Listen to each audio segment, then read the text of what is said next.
My husband said he was going on a business trip for a month, and when my neighbor sent me a photo with the caption, "Isn't this your husband at the airport?" I went cold. In the photo, he was with my mother, who was supposedly lying in the hospital. And when I dialed my mother's number with trembling fingers, that Tuesday morning, which forever divided my life into before and after, everything was as always, so ordinary and predictable that I didn't even notice how this might be the last time. Outside the window, October rain was drizzling, turning the world into a blurred watercolor of gray and yellow spots. Drops ran down the glass of the kitchen window, and I mechanically followed their journey while preparing breakfast. Benicio, as always, drank his morning coffee standing by the sink, browsing something on his phone. This habit had appeared 3 years ago, and since then had become a ritual. He never sat at the table for breakfast, said he had no time, that he needed to stay informed about news before work. Although I could clearly see how he would spend 10, sometimes 15 minutes scrolling through social media feeds, frowning at political reports, or smirking at cat videos and memes. At that moment, it seemed to me that this was just a cute quirk of my husband. Now I understand that this was the beginning of distancing. He was gradually stopping sharing even such simple moments as morning coffee at a common table with me. I was spreading butter on toast for Joaquin, our 5-year-old son, and thinking about the most mundane things, that I mustn't forget to buy him new sneakers, because the old ones had worn through to holes on the right toe, and yesterday he came home from kindergarten with wet feet. That I needed to stop by the supermarket for groceries for the week. That I forgot to wash Benicio's shirt that he wanted to wear tomorrow to an important meeting. Ordinary morning thoughts of an ordinary 28-year-old woman who lives in the rhythm of family, work, home. Thoughts that go in circles day after day. Child, husband, work, household. And it seemed to me then that it would always be like this measured, perhaps a little boring, but reliable life. Our apartment in those days was full of warmth and coziness. I was proud of our home, a 2-room apartment on the second floor of a multi-story building, which we bought right after Joaquin's birth. A bright kitchen with yellow wallpaper, with little flowers, a living room with a large corner sofa the color of melted milk, a children's room with bright Transformer robot stickers on the walls. I chose every little detail myself, from curtains to dishes, creating an atmosphere of family comfort. Benicio in those days was still interested in household affairs. He could come home from work and ask how my day went, tell about his work projects. In the evenings, we sometimes watched series, discussed weekend plans, made vacation plans. I won't say there was stormy passion between us. After 6 years of marriage, it had naturally faded, but tenderness, attachment, a sense of commonality remained. Joaquin was the center of our little universe, a smart, curious boy with huge brown eyes and a mop of curly hair. He adored Lego constructors, could sit for hours assembling complex models. Benicio often joined him, and I loved watching how they bent over the scattering of colored pieces together, seriously discussing architectural subtleties of another castle or spaceship. "Carmelita," said Benicio, not looking up from his phone screen, and I, as always, noted to myself that he had been calling me by the shortened name for several years now. Earlier, in the first years of marriage, I was Carmelita, or Carmencita for him. When did this change? 3 years ago? Or earlier? I need to go to Mexico tomorrow. Business trip, a month, maybe a little longer. I froze with the knife in my hand that I was using to slice bread for sandwiches. The slices came out uneven, sometimes thicker, sometimes thinner, because I was distracted by his words. In 6 years of marriage, Benicio had never gone on business trips longer than a week. His work was mainly connected with local facilities, power plants, and substations within our province and neighboring regions. "A month to Mexico?" I asked, turning to face him completely. "What kind of project is so serious?" Benicio looked up from his phone, and I caught something strange in his eyes. Not that he was lying. In all our years of marriage, I had seen him lie maybe a couple of times, and then about small things. Benicio had always been honest to the point of being tedious, sometimes even painfully straightforward. But now there was something imperceptibly different in his gaze. He seemed to avoid direct eye contact, looking somewhere over my shoulder, at the window, or at the clock on the wall. Well, he waved his hand with some kind of deliberate carelessness that seemed artificial to me. This new contract with the Mexican company. Remember, I told you about it 2 months ago? They're building a new industrial complex in Cancun. Need to consult on energy systems, control every stage of installation. He spoke with familiar words, but the intonation was somehow strange. Usually, when talking about work, Benicio became animated, spoke quickly, with enthusiasm, went into technical details that I didn't always understand, but listened to with interest because I could see how much he enjoyed it. And now he was speaking somehow evasively, in general phrases, without his usual professional excitement. I was 28, Benicio was 31. We got married when I was 22, and he was 25. Student love that smoothly flowed into marriage, the birth of a child, buying an apartment. Our story was banal, and at the same time beautiful in its simplicity. We met in our 3rd year of college. He was studying energy, I was studying economics. We dated for 4 years, lived in a student dormitory, made plans for the future. After the wedding, we rented a 1-room apartment on the outskirts, saved money for our own housing. When I got pregnant, it was unexpected but joyful. We both wanted children, just planned it a little later. Benicio turned out to be a wonderful father.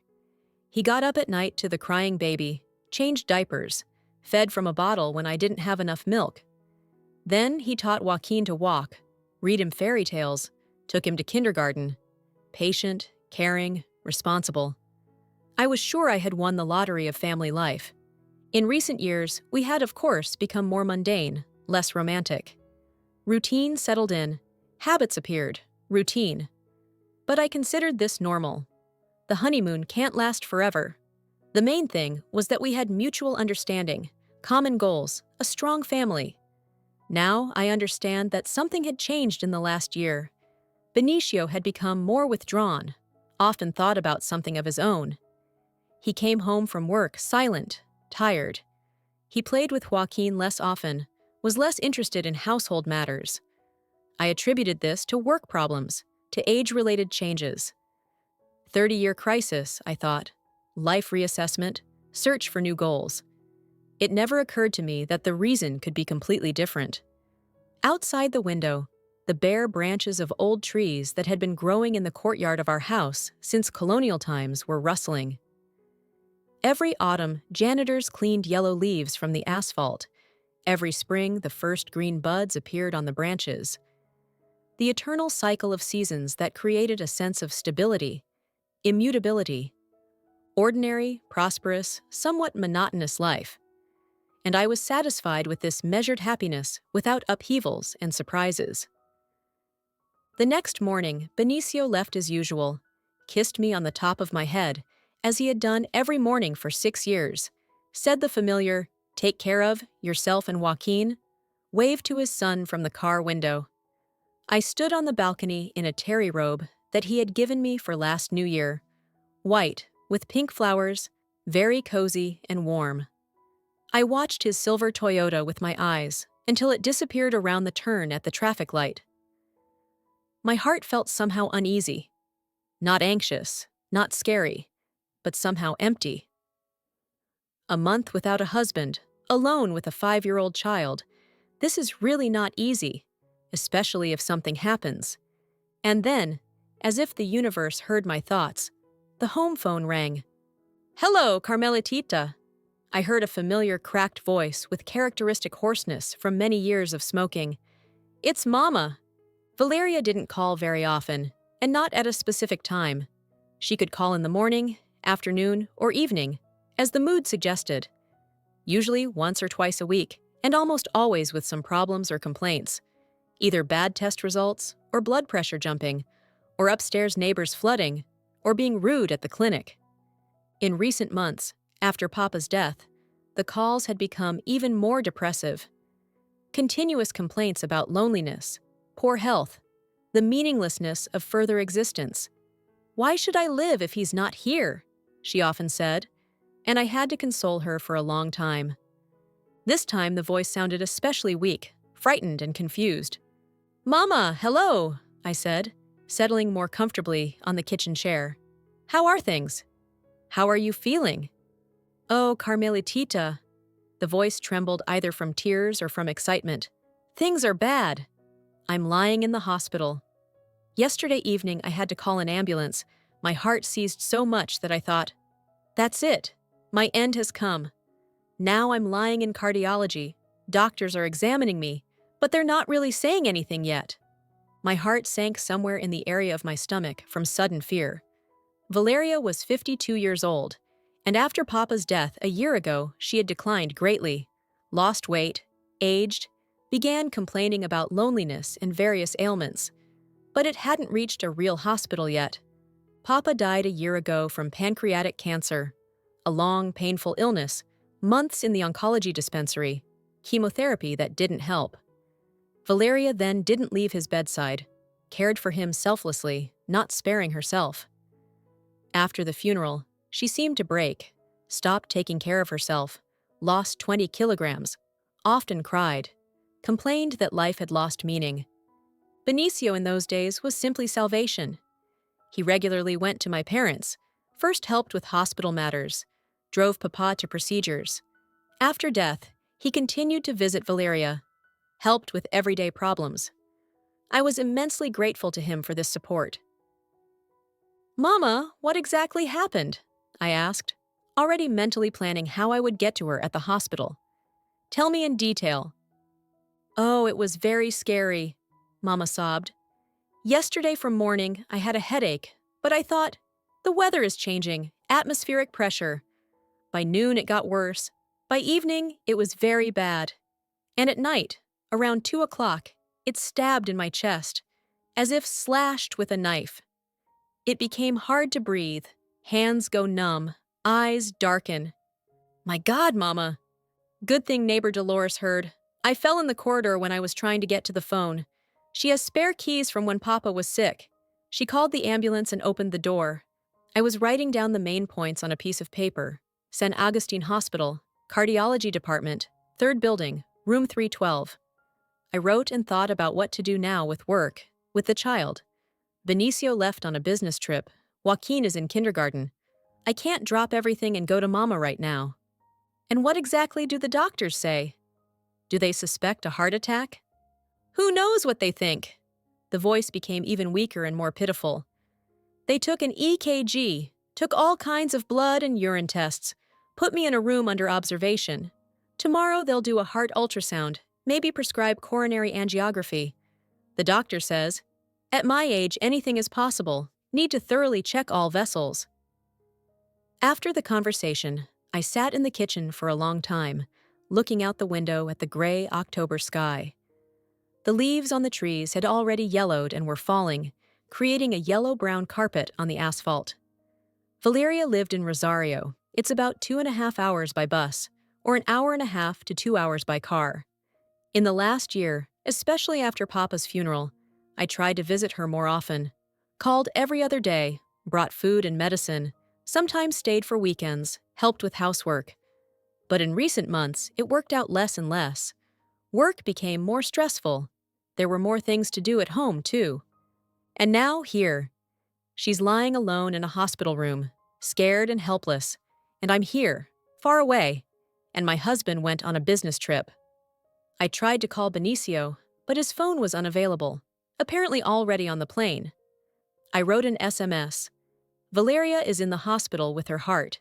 Condition is still unclear, but doctors are examining her. Please call back when you see the message. The answer came only after 4.5 hours. Everything will be fine. Don't worry ahead of time. I was on the plane, then at the airport. The phone was unavailable. Be sure to go see her this weekend. Find out what the doctors say. If something is really serious, call me immediately. This was very much in Benicio's spirit. Short, businesslike phrases, but with sincere readiness to help in a difficult situation. On Wednesday morning, Joaquin woke up pale and sluggish. Usually he jumped out of bed like clockwork, started chatting about plans for the day, asked to turn on cartoons. And that day, he lay in bed, whined pitifully, poked his nose into my shoulder.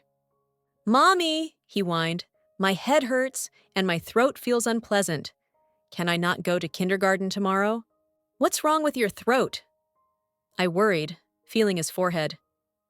"Does it hurt to swallow?" "It doesn't hurt, but it's like sand was poured in. And my nose is stuffy." By evening, his temperature rose. First 37.8, but by 10 in the evening, the thermometer showed 38.3. Plus, a dry, persistent cough started that wouldn't let him sleep. "Mom?" he asked hoarsely, tossing in bed under the blanket with transformer robots. "Give me more water to drink. And can you turn on the nightlight? It's dark and scary." I sat all night in the chair next to his bed, measuring his temperature every hour, giving fever-reducing syrup, putting cool compresses on his forehead. By Thursday morning, it became completely clear. He definitely wouldn't go to kindergarten.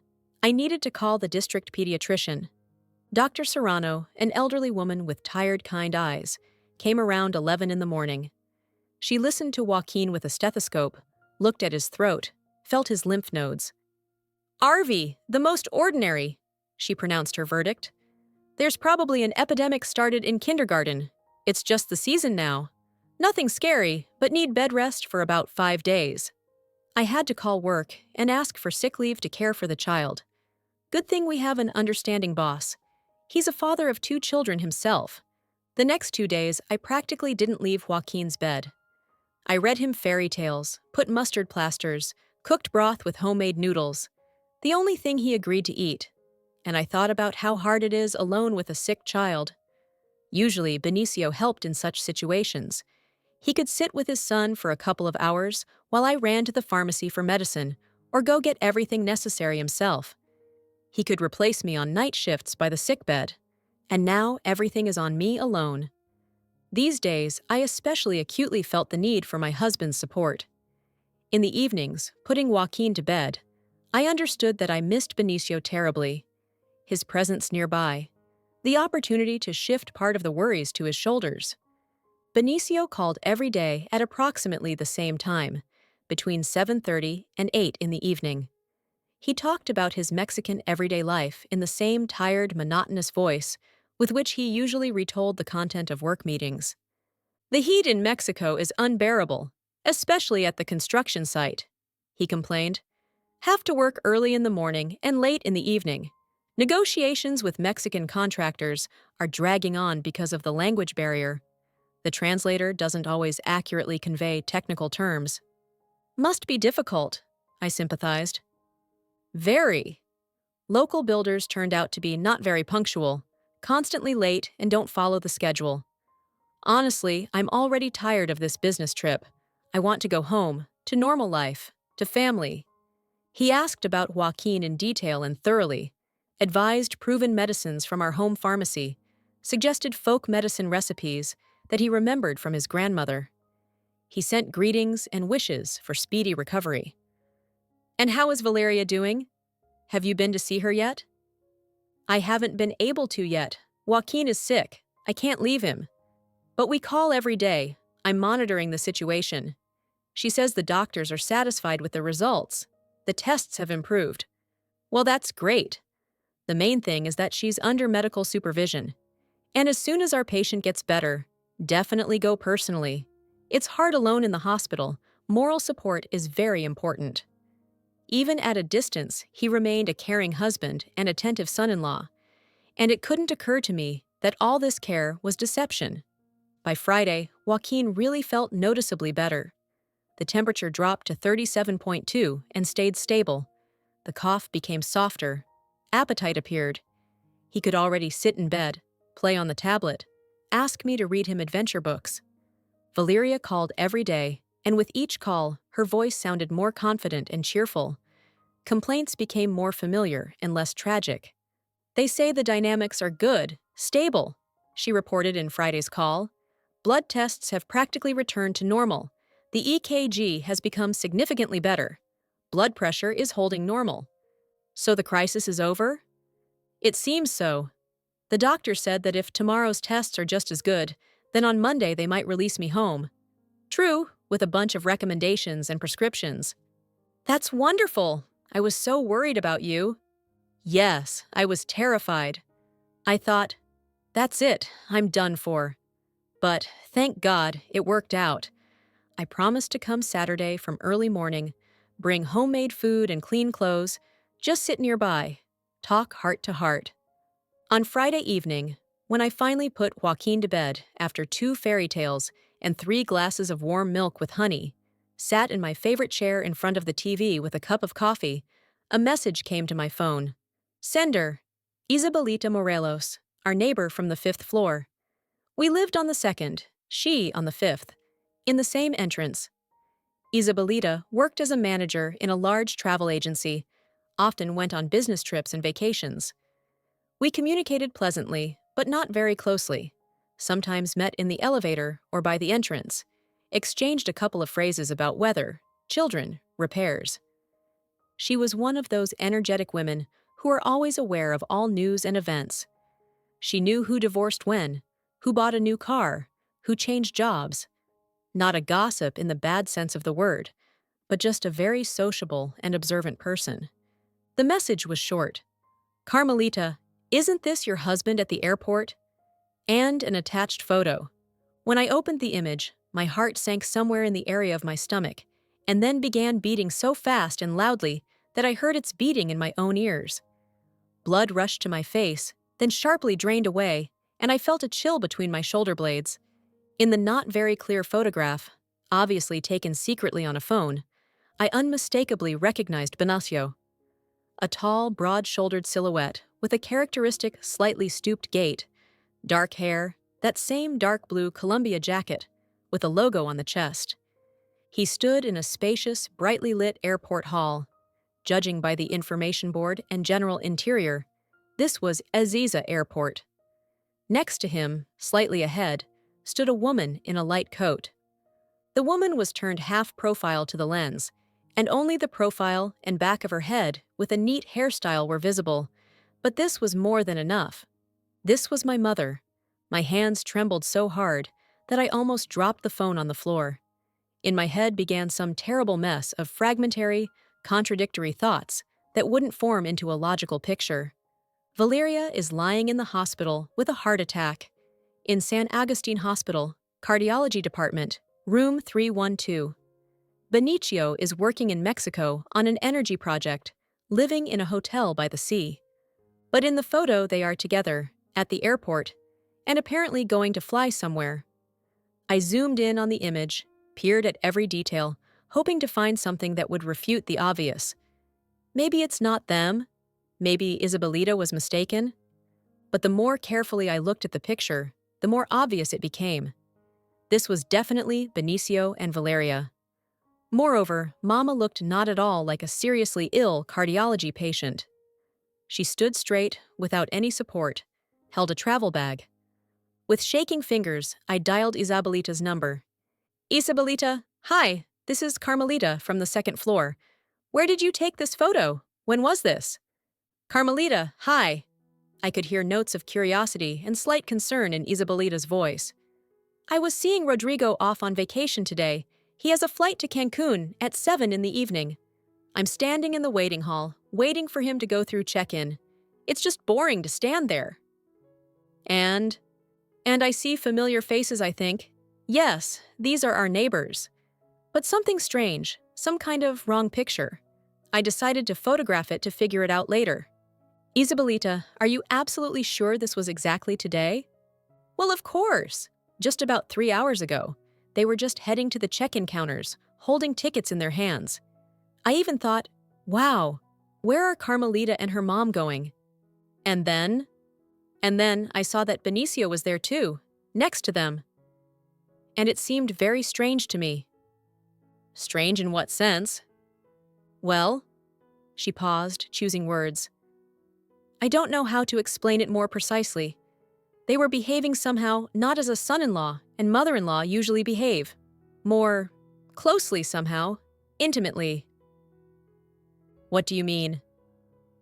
He was leading her by the arm very tenderly, caringly, carrying her bag, whispering something in her ear.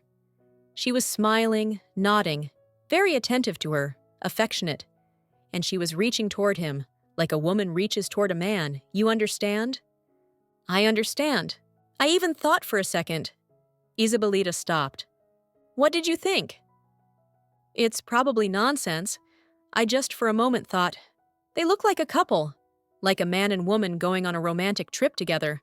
But that's absurd, right? Your mother and Benicio. The phone slipped from my hands and fell on the carpet with a dull thud. Dialing Valeria's number was the scariest thing I had to do in my life. In my head, it pounded, just let her not answer. Just let this all turn out to be a terrible misunderstanding. Because if Mama answers with a normal, healthy voice, that means she's not lying in cardiology intensive care with IV drips in her veins. And if not in the hospital, then where has she been these last days? And what was she doing with my husband at the airport? But Valeria answered already on the second ring, as if she was sitting next to the phone waiting for a call. Hello, Carmelitita. The same voice familiar from childhood, but now I heard in it not hospital weakness and infirmity, but something completely different. Wariness? Tension? Mom. Hi. How are things? How are you feeling today?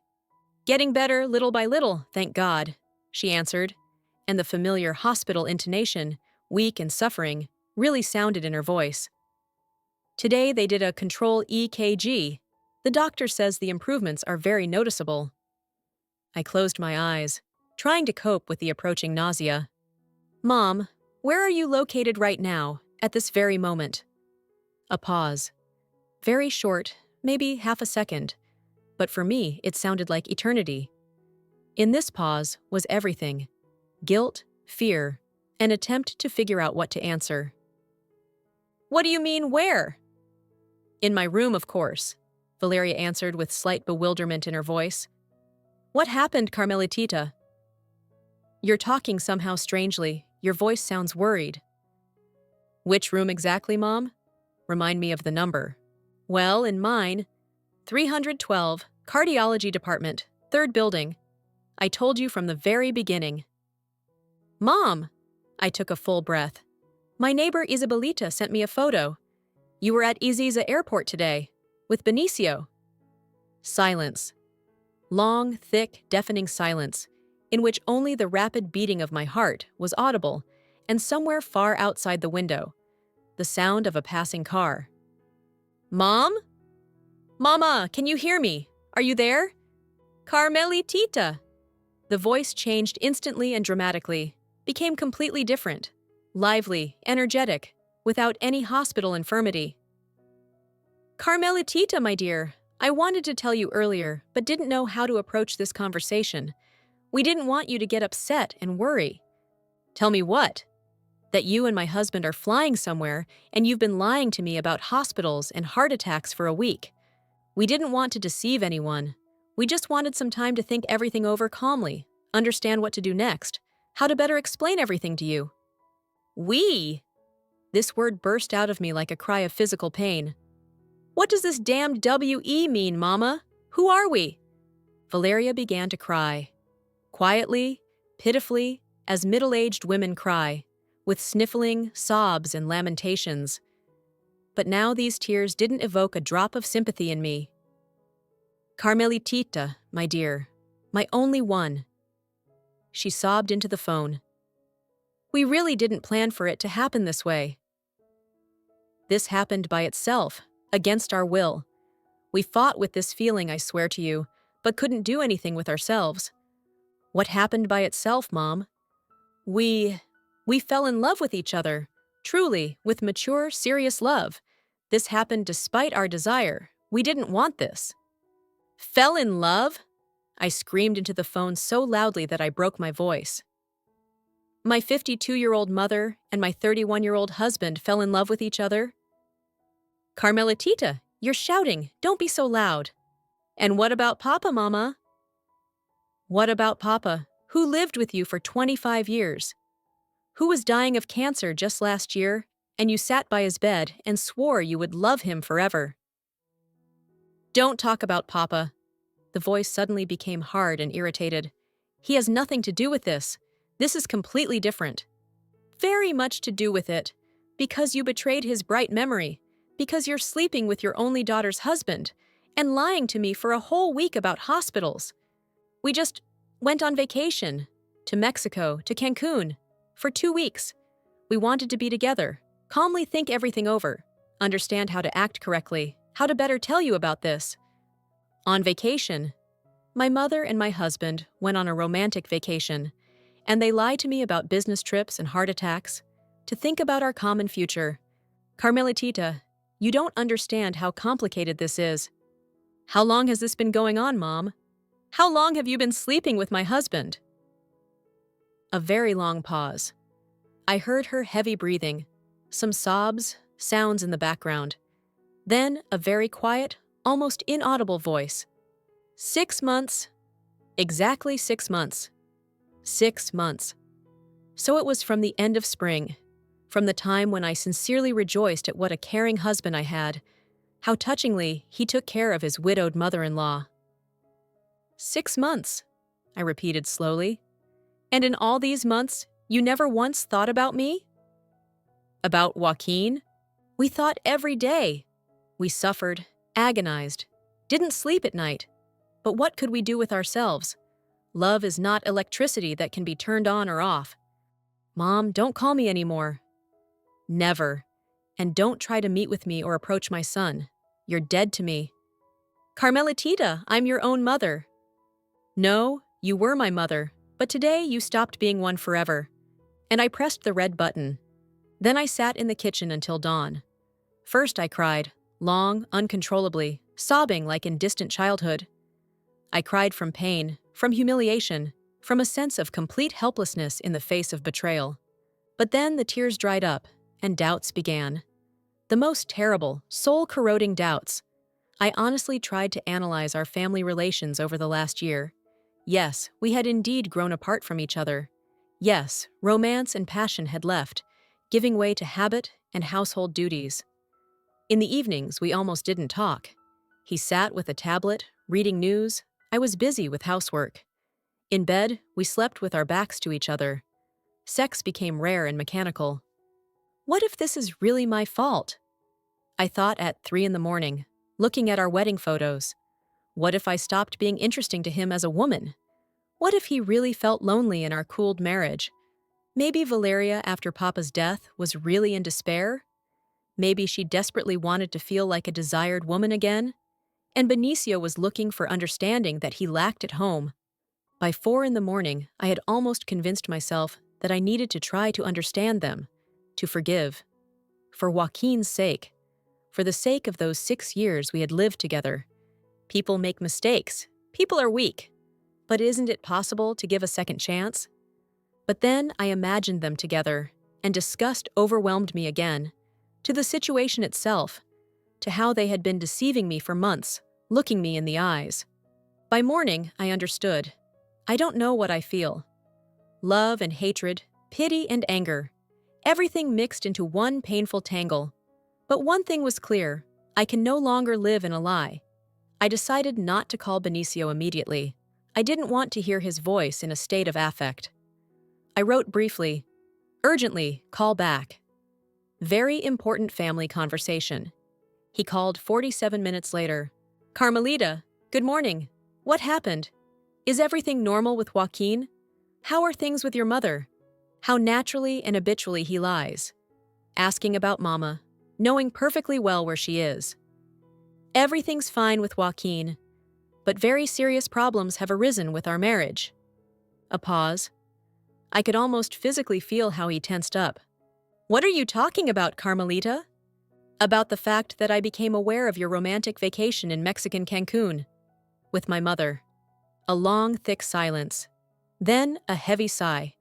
The kind a person has when they understand the game is over. Carmelita, listen. I can explain everything. Don't. I've already understood everything without your explanations. You don't understand anything, believe me. This is much more complicated and ambiguous than it might seem. I understand perfectly. You've been cheating on me for 6 months with my 52-year-old mother. You lied about business trips and went to cheat on me with her. Carmelita, this is not at all what you imagine. What is it then, in your opinion? Benicio was silent, gathering his thoughts, then spoke quietly, almost in a whisper. This happened by itself, Carmelita. Your mother and I really didn't plan such a development of events. After your father's death, she was in such despair, so lost and unhappy. And you were constantly busy with your affairs, work, home, child. You paid almost no attention to me in recent months. And here I understood. He wasn't lying completely. There was painful truth in his words. Ah, so that's it. So I'm to blame for everything myself. I didn't mean that at all. I wanted to say that you and I have grown very far apart from each other lately. We started living parallel lives, like roommates. Didn't you really notice this? I noticed. So what? This is normal for married couples after 6 years of marriage, but this is no reason to have an affair with your mother-in-law. At first it was just conversations, he continued, and real pain was heard in his voice. Long, frank ones. She told about how happy she was with Papa, how she now feels needed by no one. And I also felt lonely. At home, you were always busy, tired, irritated. We stopped having heart-to-heart talks. These words cut painfully, because there was a grain of truth in them. And so you decided to console yourself with my mother? When it happened for the first time? He fell silent. We both cried afterward. We understood it was terrible, but couldn't stop. She told me such things. She said I made her feel alive for the first time in many years. And me? You were my wife. Familiar, reliable, but not a woman who desires me. Benicio, you turned me into an object of mockery and pity. My mother, into a pathetic middle-aged woman. My 5-year-old son, into a child from a broken family. And all this for your true feelings. Age doesn't matter at all when it comes to real deep feelings. I've never experienced anything like this in my life. Don't dare say the word love. You don't know what that is. Carmelita, let's talk calmly when you cool down a bit. I'm absolutely calm, and I've already made a final decision. Divorce. Quick, final, irrevocable. Think about Joaquin. Here, I finally lost it completely. About Joaquin? You're telling me to think about Joaquin? And did you think about him when you were cheating on me with his grandmother? Joaquin is my son too. I love him. If you loved him, you wouldn't do what you're doing. Carmelita, let's meet, talk in person. I don't want to see you. Ever. And I hung up. The divorce took 8 months. 8 months during which I made the decision anew every day, to divorce or try to forgive. There were days when I was almost ready to call Benicio and say, let's try to start over. It was especially hard in the evenings when I was putting Joaquin to bed and understood that now I alone was responsible for everything, for his upbringing, for our financial well-being, for making all important decisions. Joaquin didn't understand what was happening. For a 5-year-old child, the sudden disappearance of Papa from his usual life became a real shock. Mom, when will Papa come back from his business trip? He asked every evening the first month. I don't know, son. And why doesn't he call me anymore? He always used to call when he was on business trips. He's very busy at work. And why do you cry at night? I hear you. How do you explain to a 5-year-old child that Papa fell in love with Grandma? That their family is destroyed? That the familiar world will never be the same again? Papa and Mama quarreled, I said, choosing each word. Adults sometimes quarrel so strongly that they can't live together. And then they make up. Not always, Sunshine. Is it because of me? Did I do something bad? No, Joaquin, you're not to blame for anything. These are adult problems that have nothing to do with you. But he didn't believe it. Joaquin began sleeping poorly, became capricious, aggressive in kindergarten. He started wetting himself at night, although he had been sleeping dry for 2 years. During classes in kindergarten, he drew only with black colors and answered questions about family. My papa disappeared. The teacher called me for a conversation. Carmelita, the child is clearly experiencing severe stress. Did something happen in the family? I couldn't tell the truth. How do you explain to a stranger that my husband cheated on me with my mother? That my 5-year-old son became a victim of this monstrous triangle? My husband and I are divorcing, I said simply. Temporary difficulties. I understand. Have you shown the child to a child psychologist? I made an appointment for Joaquin with a child psychologist at the City Family Center. At the first session, the specialist asked him to draw his family. Joaquin drew Papa, Mama, and himself holding hands. Everyone was smiling. Everyone had yellow hair and red cheeks. An idyllic picture of a happy family. And separately, in the right corner of the sheet, a small black figure. "And who is this?" asked the psychologist, pointing to the black figure. "This is a sad lady," answered Joaquin. "She's crying because she doesn't have a family." "And why is she sad?" "Because everyone abandoned her, and now she's alone." The psychologist looked at me meaningfully. After the session, we talked privately. "Your son has classic signs of post-traumatic stress," she said. "He feels abandoned and blames himself for everything. This is typical for children of divorcing parents. What should I do?" "Work. Long and patiently. He needs stability, routine, a sense of security. And definitely communication with his father. Children shouldn't completely lose contact with a parent." Benicio tried to establish a relationship with his son. He called every few days, picked him up on weekends, took him to parks and entertainment centers, bought toys. But Joaquin felt the falseness in their communication. "Papa became different," he complained to me after another meeting. "Before he used to read me books for a long time, but now he only turns on cartoons. And he looks at his phone all the time. Papa is also upset that you don't live together. Then why did he abandon us?" "He didn't abandon you, Joaquin. He just made a mistake. A big mistake." "Can't it be fixed?" "Not always can you fix adults' mistakes." On the hardest days, I thought, maybe I'm too categorical. Maybe I should give them a chance. For the child's sake? I imagined family dinners with Valeria and Benicio, our meetings on holidays, and understood that I couldn't. Some betrayals are not forgiven. Gradually, I began to build a new life. I got a job at an architectural bureau. The salary was higher, although the workload increased. In the evenings, I studied design programs, improved my qualifications. I wanted to become independent, not only emotionally, but also financially. Joaquin was getting used to the new routine. In the morning, I took him to kindergarten. I also picked him up. Sometimes my friend Conchita or neighbor Aunt Mercedes helped. Gradually, the boy became more independent. He packed his kindergarten bag himself, helped me around the house, even learned to prepare simple breakfast. Sometimes I caught a look on him that was too serious, too adult for his age. And my heart squeezed with pity. My baby was growing up too fast, by necessity. "Mom, will we manage?" he asked one evening when I was once again sitting with a calculator, calculating the family budget. "We'll manage, sunshine." "We'll definitely manage." "Will Papa help us?" "Papa pays alimony, that's enough." "Will we never see Grandma again?" This question he asked regularly. Joaquin loved my mother very much, spent vacations and weekends with her. For him, the disappearance of Grandma was no less painful than his parents' divorce. "I don't know, son. I'm not ready yet." "When will you be ready?" "I don't know." A year after the divorce, I accidentally met Benicio at the supermarket. We bumped into each other at the baby food shelf. I was buying yogurt and sweets for Joaquin. He was also choosing something from dairy products. He looked haggard, aged about 5 years. He had lost weight.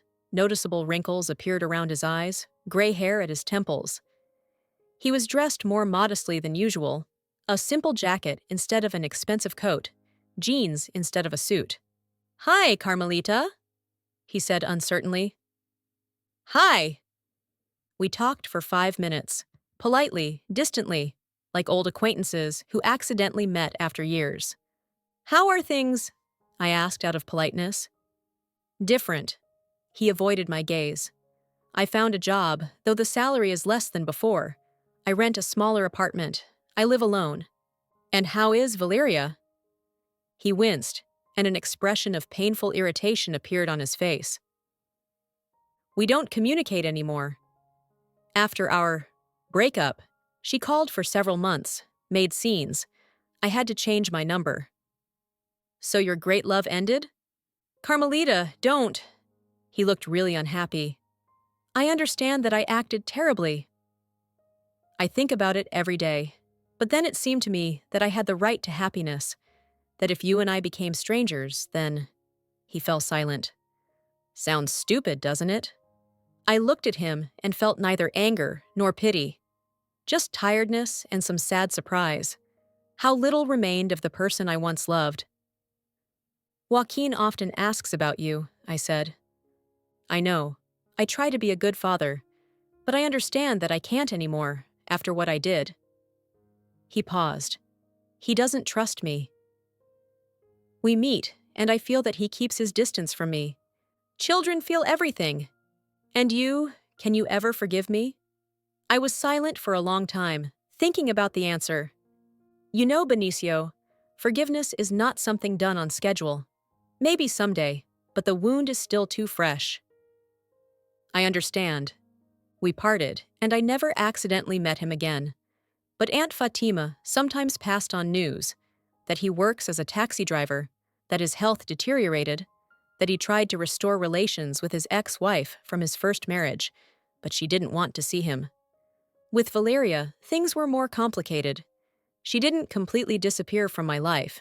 She constantly tried to contact me through relatives and acquaintances. Aunt Fatima, Mama's sister, called about once a month and passed on the same thing. Carmelitita, she really repents.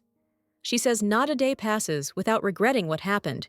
She asks at least to be allowed to see her grandson. I'm not ready, Aunt Fatima. But she's your mother? How long can you hold a grudge? Not a grudge, but boundaries. She made a choice. Now she lives with the consequences.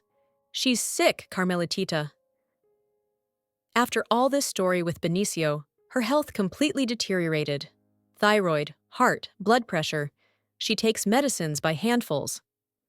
I'm sorry, but this is not my problem. You speak cruelly. And is it normal to act cruelly toward your daughter? Aunt Fatima sighed, and the conversation ended there. Until next month. Sometimes Valeria tried other ways to fix everything. She sent gifts to Joaquin for his birthday, through courier, without return address. Beautiful, expensive toys with a note. To my beloved grandson from Grandma. I miss you very much.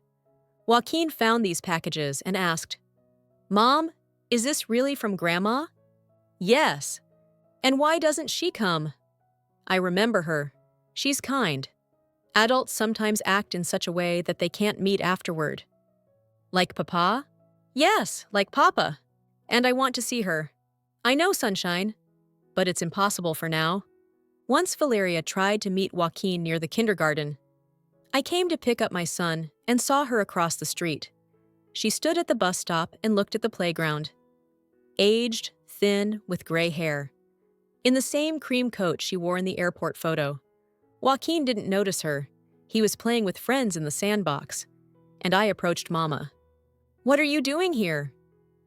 She startled, turned around. Her eyes were red, as if she had been crying for a long time. Carmelitita. I just wanted to look at him, from a distance. You don't allow meetings. And I won't allow them. Leave here. He has grown so much, such a beautiful boy. Mama, leave. Immediately. Carmelitita, please let's talk. I know I acted terribly, but… No.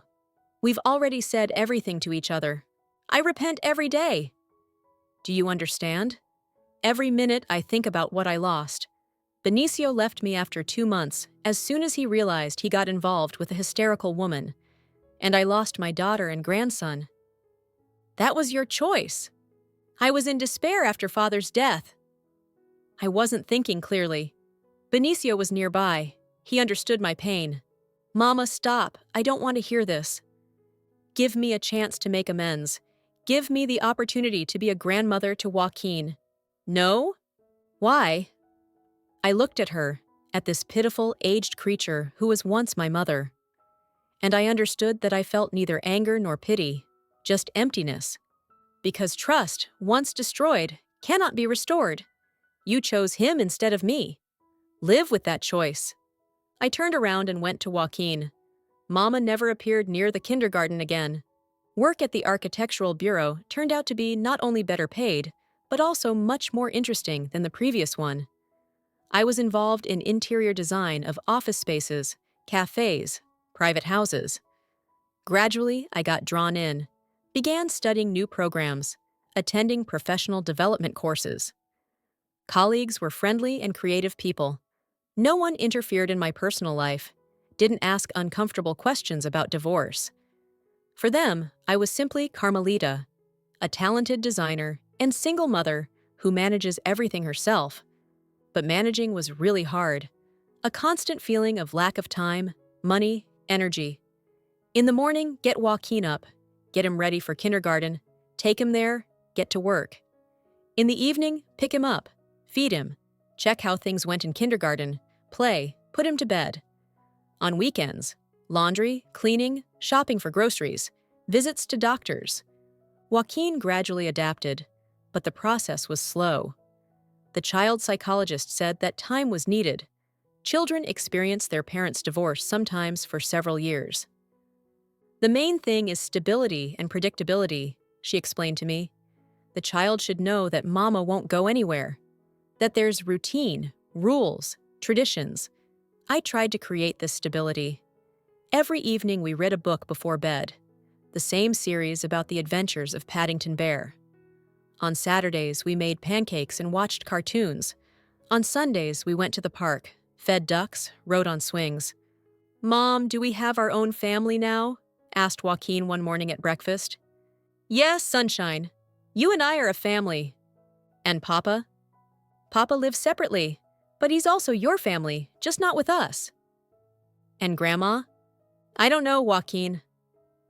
I don't know yet. The financial side was especially difficult. Alimony from Benicio covered far from all expenses for the child. I had to economize on everything, on clothes, entertainment, vacation. Joaquin didn't understand why we couldn't buy an expensive toy or go to the sea like before. Do we have little money? He asked. We have enough money for everything necessary, I answered. We just spend it more carefully now. Is it because of Papa? No, Joaquin. It's because Mama works alone and manages everything alone. I started taking side jobs, doing design projects for private clients in the evenings and weekends. I sat at the computer while Joaquin slept, drew plans, selected materials. I was terribly tired, but I saw no other way out. Gradually, things improved. A year after the divorce, I got a promotion, became lead designer. My salary increased, and I had the opportunity to relax financially a little. Joaquin and I moved to a bigger apartment, 2 rooms, bright, with a view of the park. Joaquin got his own separate room. We furnished it together, chose wallpaper, furniture, toys. He was happier than ever. Mom, now we have a real home, he rejoiced, arranging constructors and new boxes. Yes, sunshine, our own home. I met Santiago 2 years after the divorce at a corporate event for our bureau. We were celebrating receiving a prestigious award for the best design project of the year, and everyone was in high spirits. Santiago worked at a partner architectural bureau, and our companies sometimes collaborated. I had seen him a couple of times at work meetings, but didn't know him closely. A tall, thin man with attentive gray eyes and a neat beard. He spoke quietly, but convincingly. He gave the impression of a reliable and calm person. At the corporate event, we accidentally struck up a conversation at the buffet table. He asked about my kindergarten project. I asked about his work on reconstructing a historic building. An ordinary work conversation, but something in his manner of communication appealed to me. He listened attentively, asked smart questions, didn't try to make an impression. "Have you been in interior design long?" he asked. 3 years. Before that, I was an accountant. A radical change of activity. Life forced it, I smiled. Sometimes you have to start everything from scratch. He nodded with understanding. I'm also familiar with such situations. I divorced 2 years ago, had to reconsider many things. We talked for almost an hour.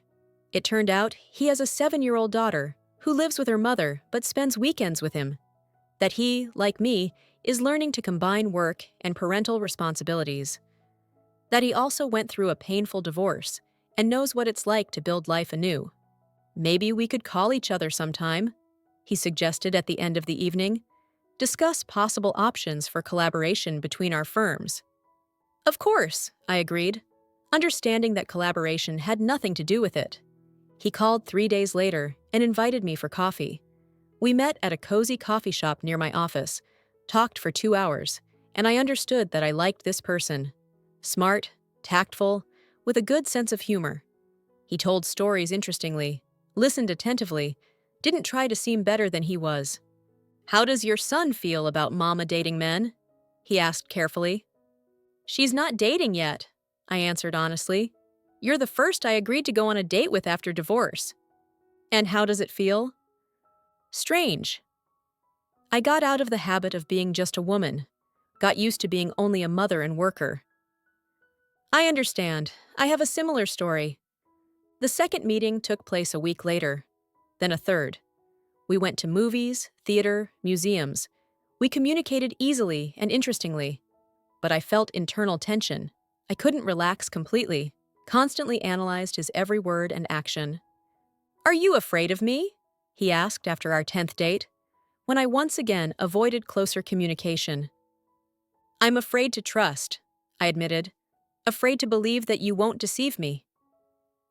"Carmelita, I'm not your ex-husband. I understand this with my mind. But my heart remembers the pain. Santiago turned out to be an amazingly patient person. He didn't hurry, didn't pressure, didn't get offended by my suspiciousness. When I checked his phone, he silently gave it to me. When I asked strange questions about where he was and with whom, he answered in detail and honestly. "I understand what you went through," he said, "and I'm ready to wait as long as necessary." What if I can never fully trust? Then we'll live with the level of trust you have. Gradually, I began to get used to his presence in life, to the fact that he calls every day at the same time, to the fact that he comes to visit on weekends and helps with household chores, to the fact that he doesn't disappear suddenly and doesn't change drastically. Introducing Joaquin to Santiago was not easy. The boy was already 8 years old, and he jealously guarded our small family world. "Mom, why does this uncle come to visit us?" he asked after Santiago's first visit. "He's my friend. Friends sometimes visit each other." "Does Papa know?" "I don't know, but it doesn't matter. Will he live with us now?"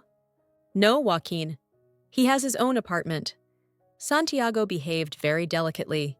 He didn't try to replace Joaquin's father, didn't impose himself, didn't give parenting advice. He was simply there, calm, friendly, ready to play or read a book. Gradually, Joaquin got used to him. He began telling about school affairs, showing his drawings, asking for help with constructors. And when Santiago introduced us to his daughter Valentina, the children quickly became friends. Valentina was Joaquin's age, but more independent and self-confident. A lively, sociable girl with pigtails and freckles. She immediately accepted us into her company, started calling me Aunt Carmelita, and Joaquin almost brother. "Papa, will Aunt Carmelita be my new mama?" she asked once in my presence. Santiago blushed. "Valentina, don't say such things." "Why not?" "She's good, and she cooks better than Mama." "You have a mama." "And Aunt Carmelita is just Papa's friend." But children, unlike adults, quickly adapt to new circumstances. After a few months, Joaquin and Valentina took our meetings for granted. On weekends, we went to parks, movies, cafes, like a real family. Mom, can Valentina stay overnight with us? Joaquin asked. If her papa allows it. Can we visit them? Of course. Gradually, our lives began to intertwine. Santiago helped me with repairs. I consulted him on interior design. We met not only on dates, but also on household matters. He could drop by after work to fix a faucet or hang a shelf. I could call him for advice on any matter. You know what's the scariest thing? I told him one evening, when we were sitting in the kitchen over coffee while the children slept. Not that I was betrayed, but that now I don't trust my own eyes. I don't trust either your words or my own feelings. That's normal, he said. After such betrayal, you need time to learn to trust again. What if I never learn? Then we'll live as we live. The trust you have is enough for me. Aren't you tired of the bugs in my head? No, I have my own bugs no less than yours. This was true. Santiago had also gone through a painful divorce, also learned to trust anew. His ex-wife left for another man, took their daughter, and for a long time didn't let him see her. He knew what betrayal and loneliness were. When Joaquin turned 9, he began asking more and more questions about the past. Mom, why don't we see Grandma? Other children see their grandmas. We have complicated relations, son. What kind exactly? Adult relations. You're too young to understand yet. When will I be old enough? I don't know. Maybe when you become completely grown up. What if Grandma dies before I become grown up? This question made me think. Really, what if Valeria dies without ever seeing her grandson? Do I have the right to deprive the child of his grandmother because of my own resentment? I discussed this with a psychologist. I sometimes went to myself. After the divorce, I also needed specialist help. Carmelita, what main harm could a meeting between Joaquin and Grandma bring? She asked. I don't know. Maybe none. The child remembers her as a kind, caring grandmother. And what benefit could it bring? He would get his grandmother back. Stop feeling deprived? Then what's the problem? I'm not ready to forgive her. Is it necessary to forgive in order to allow them to see each other? This was a difficult question. I thought about it for several months. On one hand, Valeria had acted terribly, and I had every right not to want to see her. On the other hand, Joaquin was not to blame for anything. He has the right to a relationship with his grandmother. In the end, I decided to compromise. I called Aunt Fatima and said, if Mama wants to see Joaquin, let her, but without me. You can be the intermediary. Carmelitita, she'll be so happy.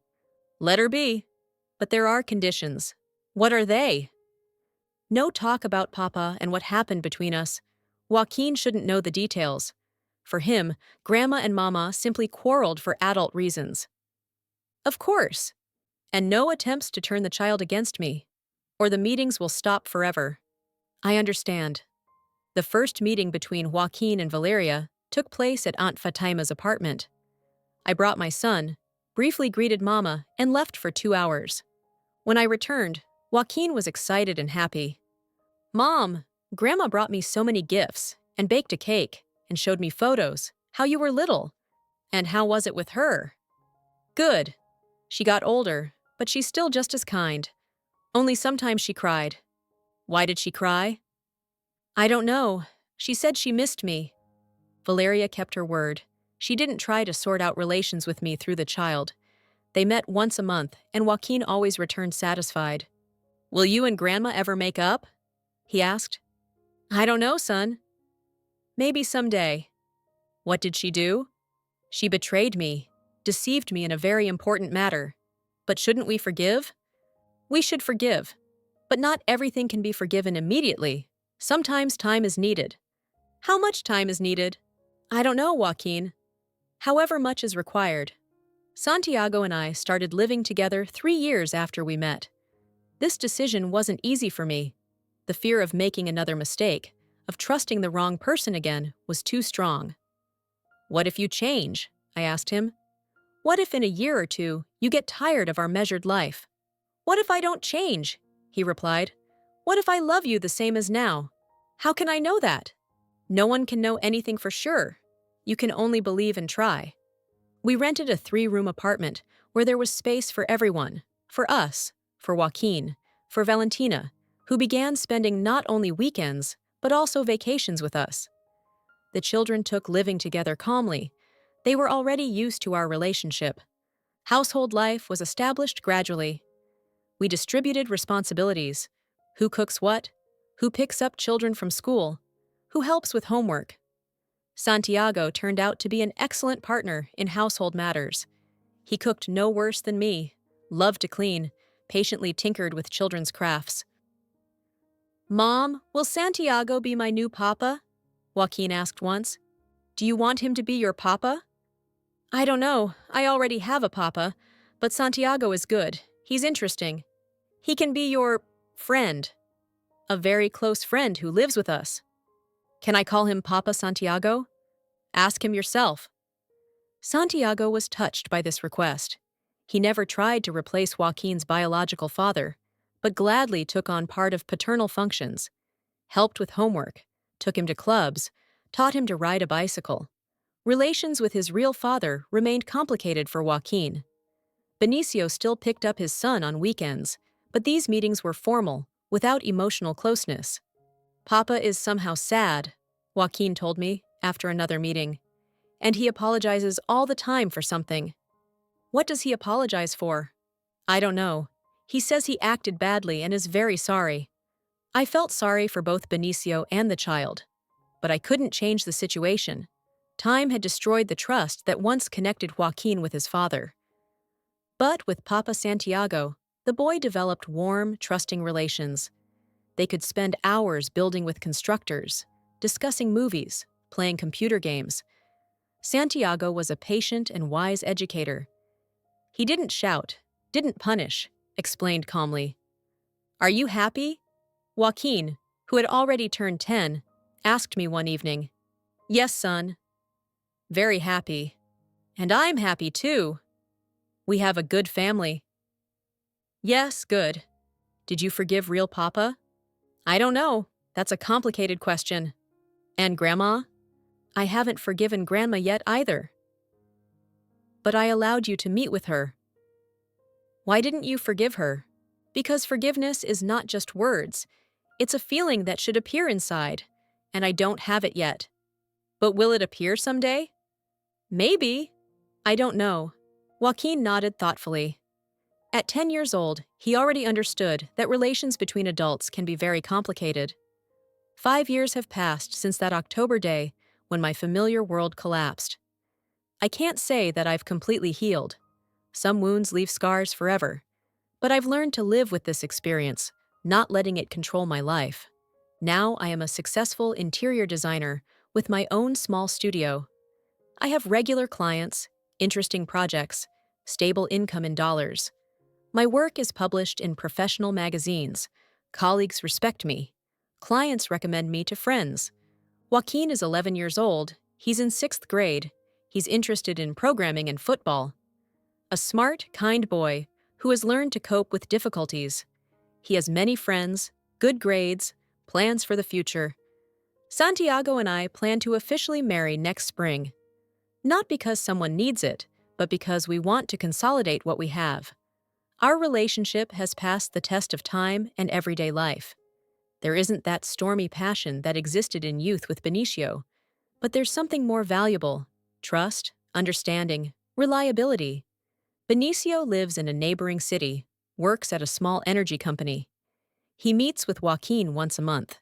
Their relationship remains cool but stable. The child doesn't get angry at his father, but doesn't feel closeness with him either. On my birthday last year, Benicio sent flowers and a card with apologies.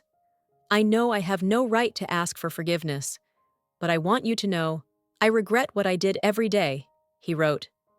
I read it and threw the card away. Not out of anger. This page of my life is simply closed. Valeria still meets with Joaquin once a month. Their relationship has improved. The grandson spends time with her with pleasure. Sometimes she passes requests for meetings through Aunt Fatima or through Joaquin, but I'm still not ready.